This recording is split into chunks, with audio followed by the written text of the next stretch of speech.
며칠 전 독서 모임에서 30대 중반 정도 되시는 공기업 재직자분과 깊은 대화를 나눌 수 있는 시간이 있었습니다. 그분은 월급이 세후 300만 원이 안 되는 월급 명세서를 보며 제게 진지하게 물으시더군요. 진짜 저 같은 직장인이 주식으로 복리 효과를 누리며 살 수 있을까요? 라고요. 그래서 제가 왜 그렇게 복리에 간절하세요? 라고 물었더니 돌아온 답변이 참 마음이 아팠습니다. 급여는 작고 물가는 오르는데 평생 이렇게 일만 해서는 평범함조차 지키지 못할 것 같아요. 안정적이라고는 하지만 여유는 전혀 없는 삶이죠. 그래서 더 늦기 전에 복리의 힘이라도 빌려보려고 모임에 나왔습니다. 사실 이건 그분만의 고민이 아닐 겁니다. 지금 이 순간에도 전국의 수많은 공무원분들, 공기업 재직분들, 공공기관에서 묵묵히 일하는 30대들의 공통된 고충일 거예요. 우리는 흔히 공공기관에 다니면 안정적이라고 좋겠다고 하지만 당사자들에게는 그 안정은 때로 정체된 삶에 대한 공포로 다가옵니다. 남들은 투자다 사업이다 해서 저만치 앞서가는데 나의 완만한 월급 그래프를 보고 있으면 나는 평생 이 수준에서 마침표를 찍는 게 아닐까 하는 실존적 불안이 다가오고 있거든요. 모임에서 질문을 해주셨던 분은 누리고 싶은 게 호화로운 사치가 아닙니다. 적어도 미래에는 돈 때문에 선택을 포기하지 않아도 되는 시간의 자유, 그리고 내 자산이 나 대신 일해줌으로써 얻는 최소한의 여유입니다. 자, 그렇다면 이 안정적이지만 빠듯한 굴레를 벗어나기 위해 우리는 진짜 어떻게 복리의 마법을 부려야 할까요? 피터 린치의 지혜를 빌려서 그 구체적인 생존 전략을 한번 살펴보겠습니다. 우리는 왜 복리를 누리지 못할까요? 이론적으로는 너무 쉽죠. 우량주 사서 오래 들고 있어라. 그런데 왜 실제로는 100명 중에 99명이 실패를 할까요? 그건 우리의 지능 문제가 아니라 우리 뇌가 복리보다 도파민을 훨씬 좋아하게 설계되어 있기 때문입니다. 첫 번째, 우리 뇌는 가성비가 안 나오는 일을 제일 싫어합니다. 여러분, 헬스장 등록하고 한 달 만에 그만두는 이유가 뭘까요? 거울을 봐도 근육이 바로 안 나오기 때문입니다. 복리 투자도 똑같습니다. 인간의 뇌는 1을 넣으면 바로 1이 나오는 선형적인 보상에 익숙합니다. 하지만 복리는 초반 5년, 10년 동안 그래프가 거의 바닥에 붙어서 기어갑니다. 이걸 심리학에서는 낙담의 골짜기라고 부르는데, 나는 분명히 매달 월급 아껴서 피 같은 돈을 넣고 있는데 계좌 숫자는 제자리 걸음처럼 보입니다. 이때 우리 뇌는 비상벨을 울리죠. 야, 이거 너무 가성비가 안 좋아. 차라리 지금 이 돈으로 맛있는 거 사 먹고 해외여행 가는 게 지금 우리 나이에 훨씬 행복할 거야 라며 자꾸 유혹을 하는 거죠. 둘째, 도파민에 중독된 빨리빨리의 심리입니다. 요즘 우리 주변에는 도파민을 자극하는 것들이 너무 많습니다. 쇼폼 영상, 배달 음식, 그리고 실시간으로 요동치는 주식 차트까지. 복리는 푹 끓여야 맛이 나는 사골 국물 같은 건데 우리 뇌는 당장 입안을 자극하는 설탕을 찾습니다. 주가가 5%만 올라도 뇌에서는 도파민이 팡팡 터집니다. 지금 팔아서 수익 실현해. 이 돈으로 사고 싶었던 거 사야지 라고 속삭이죠. 반대로 조금만 떨어지면 공포라는 강력한 자극에 굴복해서 손절해버립니다. 결국 작은 이익에 흔들려 복리라는 큰 열매가 맺히기도 전에 씨앗을 홀랑 까먹어버리는 것. 이게 우리가 복리를 누리지 못하는 결정적인 이유입니다. 셋째, 남들과 비교하며 생기는 조급함 때문입니다. 세후 300만원 미만의 월급에서 50만원, 100만원씩 투자하는 건 정말 대단한 결심입니다. 하지만 유튜브나 뉴스에서는 누가 코인으로 하루 만에 수억을 벌었다더라, 누가 아파트로 몇 억을 벌었다더라 같은 자극적인 소식만 들려옵니다. 이때 우리 뇌는 상대적 박탈감을 느낍니다. 내가 하는 정직한 복리 투자가 너무 느리고 초라해 보이는 거죠. 결국 조급함에 이끌려 무리한 투자를 하다가 복리의 마법이 시작되기도 전에 시장에서 퇴출당하고 맙니다. 결론은 복리는 지식이 아니라 본능을 이기는 게임입니다. 복리를 누린다는 건 당장의 도파민을 참아내고 훗날에 더 큰 자유를 선택하는 인내심의 대가를 받는 일입니다. 단순히 아끼고 저축하는 차원을 넘어서 내 뇌가 지금 나를 속이고 있구나라는 걸 깨닫는 것부터 시작해야 됩니다. 전설적인 투자자 피터 린치는 좋은 기업을 샀다면 적어도 3년에서 4년은 들고 있어야 결과가 나온다고 했습니다. 이 3년과 4년이 바로 복리의 마법이 시작되는 골든타임입니다. 제가 두 가지 사례를 보여드릴게요. 아까 말씀드린 직장인의 월급이 세후 300만원, 이 중에 150만원을 떼서 S&P 500에 넣는다면 이 사람의 미래는 어떻게 달라질까요? 연평균 수익률 10%를 기준으로 이 헌신적인 투자가 가져올 결과를 한번 말씀드려 볼게요. 1, 2년 차에는 뼈를 깎는 인내의 시간입니다. 친구들은 명품을 사고 해외여행을 갈 때 나는 월급의 절반을 주식에 넣습니다.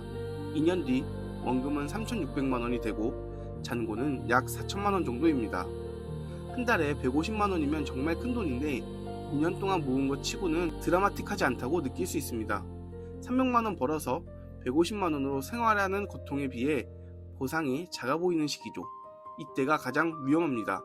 하지만 이 시기는 복리라는 비행기가 이륙하기 위해 활주로를 전속력으로 달리는 구간입니다. 4년 정도 지나면 원금은 7,200만 원, 잔고는 9천만 원을 넘어섭니다. 이제 수익금만 2천만 원이 가까이 되니까 웬만한 직장인의 반년치 연봉이 주식창 안에서 스스로 생겨난 거죠. 특히 배당금이 들어와 다시 주식을 사는 배당 재투자가 일어나며 주식 수가 늘어나는 속도가 눈에 띄게 빨라집니다. 피터 린치가 말한 3, 4년의 임계점을 넘기면 비로소 이게 진짜 불어나는구나 라는 확신이 들기 시작합니다. 그리고 5년차가 되고 잔고는 약 1억 1천만 원을 돌파합니다. 드디어 억 단위의 자산가가 되기 시작했습니다. 이제 10년차가 됐습니다. 골든크로스 시기죠. 원금은 1.8억 원인데 잔고는 약 3억 원에 육박합니다. 10년차가 되면 연 10% 수익률 가정 시 1년에 불어나는 자산이 약 3천만 원입니다. 즉 여러분이 1년 동안 뼈 빠지게 일해서 저축한 돈보다 자산이 스스로 벌어주는 돈이 훨씬 커지는 역전 현상이 일어나고 있습니다. 이제는 자산이 여러분 대신 풀타임으로 일하고 있는 셈입니다. 결론은 저축률 50%가 만드는 압도적인 격차라는 겁니다. 월 100만원 투자자와 150만원 투자자의 10년 뒤 차이는 단순히 1.5배가 아닙니다. 더 큰 원금이 더 큰 복리를 불러일으켜 그 격차는 시간이 갈수록 확실히 벌어지고 있습니다. 특히 공기업에 다니며 세후 300만원을 받는 분들에게 이 저축률 50%는 평범함을 넘어 비범함으로 가는 유일한 고속도로입니다. 10년만 이 루틴을 지키면 남들은 정년퇴직 때나 만져볼 돈을 여러분은 40대 초반에 쥐게 될 것입니다. 자, 이번엔 똑같은 세후 월급 300만원을 받는 사람이 우량한 개별 종목 엔비디아에 투자했다고 가정을 해볼게요. 자, 1년차에서 3년차는 지옥의 구간입니다. 고점 대비 마이너스 50%의 폭락을 견뎌야 할 수도 있습니다. 대부분 여기서 공포에 질려서 떨어져 나갑니다. 하지만 피터 린치는 이때가 씨앗을 가장 싸게 많이 심는 시기라고 했습니다. 이제 4년차가 되면 역전의 순간이 다가옵니다. 4년간 월 150만원씩 모아서 원금 7,200만원을 만들었을 때 여기서 주가가 딱 3배만 오른다면 당신의 계좌는 2억 1,600만원이 될 것입니다. 수익금만 1억 4,400만원, 월급이 세후 300만원 직장인이 4년 동안 한 푼도 안 쓰고 모아야 하는 거금을 단 몇 달 만에 벌어들입니다. 이제 10년차가 됐습니다. 경제적으로는 해방이 됐을 거예요. 이 시드를 바탕으로 10년까지 완주하면 자산은 5억 원을 넘었습니다. 이제 매년 자산이 불어나는 금액이 여러분의 연봉을 압도합니다. 세후 300만원 직장인이 단순히 저축을 잘하는 사람을 넘어서 완벽한 자산가로 변신하는 시작점입니다. 사실 지금 말하고 있는 이 채널 주인 주토코인 저도 똑같은 지옥을 몇 번이고 경험했습니다. 저는 팔란티어를 매수하면서 한때 수익률 100%를 찍으며 환호하기도 했지만 곧이어 금리 인상기가 되었을 때는 마이너스 70%라는 처참한 폭락장을 온몸으로 맞았습니다. 내 피같은 돈이 반토막 이상 잘려나가는 걸 지켜보는 건 아무리 멘탈이 강한 사람이라도 숨이 턱턱 막히는 엄청난 고통입니다. 하지만 제가 여러분께 꼭 드리고 싶은 말씀은 이겁니다. 하락을 경험하지 않고 부자가 된 사람은 단 한 명도 없습니다. 폭락은 단순히 운이 없어서 겪는 재난이 절대 아닙니다. 복리의 열매를 따기 위해서는 반드시 통과해야만 하는 필수 관문입니다. 이 관문에서 대부분의 사람이 도파민에 휘둘려 포기하고 도망치는데 진짜 부자가 되는 소수는 그 공포를 이겨내고 오히려 수량을 채우는 기회로 삼습니다. 저 역시 그 고통스러운 시기에는 주식 어플을 키지도 않았고 제 본업에 집중을 했습니다. 내가 내 일에 집중하며 시간을 보내는 동안 복리의 씨앗이 땅속에서 뿌리를 내릴 시간을 주는 것이죠. 여러분, 지금 주식시장이 굉장히 흔들리고 있어요. 무서우실 거예요. 하지만 기억하셔야 돼요. 이 하락은 여러분을 망가뜨리러 온 게 아니라 여러분이 부자의 자격이 있는지 시험하러 온 거라고 생각해야 돼요. 이 관문만 이겨내면 그 뒤에는 상상도 못할 압도적인 보상이 기다리고 있습니다. 월급 세후 300만 원 미만의 급여가 작아 보이시나요? 절대 아닙니다. 공기업의 안정성은 복리라는 엔진에 들어가는 끊이지 않는 연료입니다. 하락장이 와도 여러분에겐 다음 달 월급이라는 방패가 있잖아요. S&P 500이 노후를 지켜주는 든든한 보험이라면 잘 고른 개별 종목 10년 투자는 신분을 바꿔주는 사다리가 됩니다.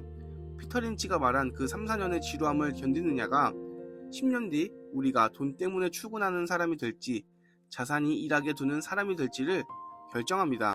복리는 계산기 숫자가 아니라 지루함을 견디는 여러분의 인내심에 곱해지는 보너스입니다. 결국 주식 투자는 기다림의 게임입니다. 이 말을 믿고 딱 4년만 버텨보세요.